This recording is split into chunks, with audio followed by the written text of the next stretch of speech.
Beautiful Urdu stories کے ناظرین السلام علیکم دوستو، میں ہوں آپ کا پیارا یاسر علی اور آج میں آپ کے لیے ایک بہت ہی فنی سٹوری لے کر حاضر ہوا ہوں۔ تو چلو کہانی کا آغاز کرتے ہیں۔ میرے پیارے بچوں، ایک دن ایک گدھا راستے میں چلا جا رہا تھا کہ اسے ایک کپڑے کا تھیلا نظر آیا۔ اس نے جب یہ تھیلا کھولا تو حیران رہ گیا۔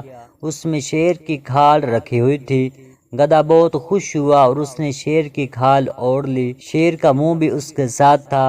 گدھے نے کہا، واہ کتنی اچھی بات ہے، اب میں کیسا لگ رہا ہوں؟ یہ دیکھنے کے لیے گدھے نے قریبی تالاب میں جا کر اپنا عکس دیکھا۔ گدھے نے کہا، اب میں شیر بن گیا ہوں، اب میں ان سب کو مزہ چکھاؤں گا جو میرا مذاق اڑاتے ہیں۔ گدھا بھاری قدموں سے جنگل میں داخل ہوا۔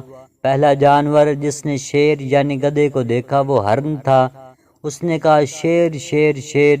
ہرن کانپتے ہوئے بولا اور خوف زدہ ہو کر درختوں کی طرف بھاگ گیا۔ گدھے نے اپنی کامیابی پر خوش ہو کر کہا، واہ کتنا مزہ آیا ہے۔ اتنے میں دیکھا کہ لومڑی بھی آ رہی ہے۔ اس نے کہا، شیر صاحب آپ تو بہت معزز، بڑے مرتبے والے اور اچھے جانور ہیں، آپ مجھے نہ کھائیں گے؟ لومڑی گدھے کے قدموں میں گر کر اس سے زندگی کی بھیک مانگنے لگی۔ گدھے نے اسے لات مار کر بھگا دیا۔ جلدی پورے جنگل میں ہلچل مچ گئی کہ جنگل میں شیر آ گیا ہے۔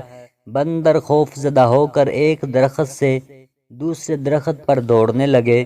خرگوش اپنی بلوں میں جا کر چھپنے لگے۔ گدھے نے کہا، کتنے مزے کی بات ہے، اب مجھے شیر کی طرح دہاڑ کر ان کو ڈرا دینا چاہیے۔ لیکن شیر کی دہاڑ کی بجائے الگ ہی آواز نکلی۔ وہ آواز تھی ڈھنچو ڈھنچو۔ سب جانوروں نے یہ آواز سنی اور باہر آ گئے۔ انہیں گدھے کی اصلیت جاننے میں دیر نہ لگی۔ دراصل یہ شیر نہیں بلکہ یہ گدھا ہے۔ تمام جانوروں نے مل کر گدھے کی خوب مرمت کی اور گدھے نے توبہ کر لی کہ آج کے بعد میں کسی جانور کو تنگ نہیں کروں گا۔